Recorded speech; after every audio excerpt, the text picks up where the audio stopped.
2000 en 'n half jaar terug is die Emperor of China dood, sonder enige opvolger. Hierdie het 'n massive power vacuum gelos, wat alle belangrike persone daai tyd probeer vul het. Maar Sun Tzu sou die mees suksesvolste daaruit uitkom.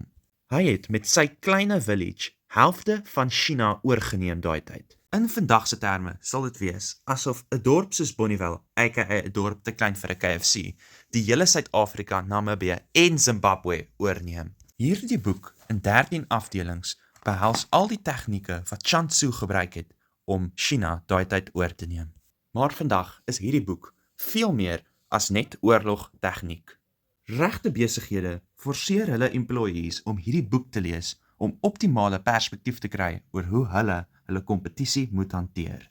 Maar die belangrikste, hierdie boek gee vir spelers optimale tegniek oor hoe om te wen. So as jy en 'n buddy 'n ronde uitsit, lees gerus The Art of War deur Sun Tzu.